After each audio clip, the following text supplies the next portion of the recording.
दोस्तों, आज की कहानी है नंदन रानी। आगे से मैं आपके घर की रखवाली करने नहीं जा पाऊंगी।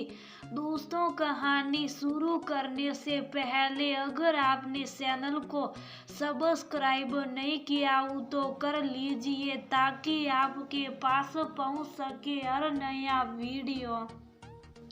मम्मी, मैं झूठ नहीं बोल रही, कहो तो आपके बिल भी दिखा सकती हो। हमने सोचा था कि भाभी के रहने पर बच्चों को स्कूल मिस नहीं होगा और घर की भी देखभाल हो जाएगी, लेकिन क्या पता था कि वह तो हम लोगों का दिवाला ही निकाल देगी। बिजली और टेलीफोन का बिल डबल आया। उन दिनों की बात है जब सबके घर में लैंडलाइन टेलीफोन हुआ करते थे और ऐसी पैसे वालों के घर ही हुआ करते थे। नीता सुषमा जी को सब बिल दिखा रही थी, लेकिन नीता, तेरी भाभी इतनी गैर जिम्मेदारी हरकत नहीं कर सकती। इससे पहले भी तुम्हारे नहीं रहने पर वह तुम्हारा घर और बच्चे संभालने गई है, तब तो ये शिकायत नहीं आई। तो इस बार सुषमा जी ने अपनी बहू पूर्वा का पक्ष लेते हुए कहा, मम्मी, हर बार वह 2-4 दिन के लिए आती थी तो पता नहीं चलता, लेकिन इस बार वह 1 महीने के लिए थी। नीता ने आंखें बड़ी करके बोला, देख नीता, मैं तो अभी भी कहूंगी कि कुछ गलतफहमी हुई होगी। पूर्वा बहू बहुत ही समझदार है। सुषमा जी का दिल मानने को तैयार नहीं था। समझदार नहीं मम्मी, बहुत होशियार है। भाभी जरूर अपने मायके वालों से बात करती होगी, तभी तो कई बार मैं यहाँ आपके दामाद जी घर फोन लगाते थे तो फोन इनके जाता था। नीता अभी भी अपनी बात को सिद्ध करने के लिए तर्क दे रही थी। नीता, रिश्तों के बीच कई बार छोटी छोटी बातें बड़ा रूप ले लेती हैं और मैं नहीं चाहती कि मेरी बेटी और बहू के रिश्तों के बीच दूरी आए, इसलिए मैं अभी पूर्वा को बुला लेती हूँ।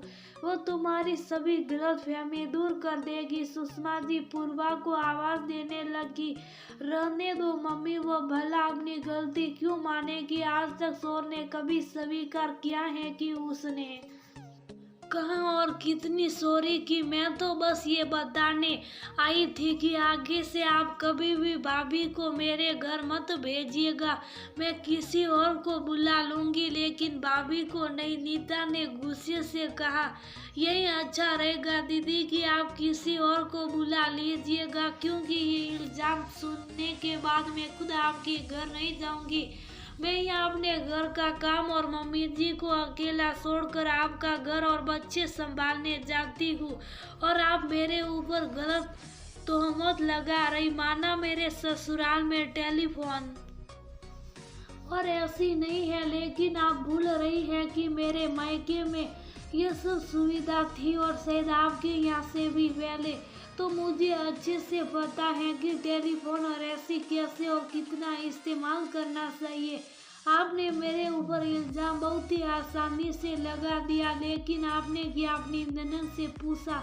पूर्वा चाय की ट्रे के साथ अंदर आई। उसने नीता और सुषमा जी की सारी बातें सुन ली थी। वो क्यों ऐसा करेगी, वह तो घर की सदस्य है और वही ही रहती है। नीता ने आईब्रो सटाते हुए कहा, वो मुझे नहीं पता, लेकिन आपका ऐसी मैंने एक दिन भी इस्तेमाल नहीं किया और फोन मेरे मायके से फोन आते थे तो उसका बिल नहीं आता है और मम्मी जी के पास मैं 2 बार फोन करती थी, एक बार सुबह और फिर दोपहर में। शाम को या फिर रात में आपके भैया ही फोन करके मेरा और बिम्मी बेटी का हाल लेते थे। पूर्वा ने सारी बात बताई। भाभी कितना झूठ बोलेगी आप, मेरी ननद ने खुद मुझे बताया है कि बच्चों के स्कूल जाने के बाद आप मेरे कमरे में ऐसी सलाकर सोती थी और फिर लैंडलाइन फोन भी मेरे कमरे में ही है। नीता थोड़ी गुस्से में आ गई।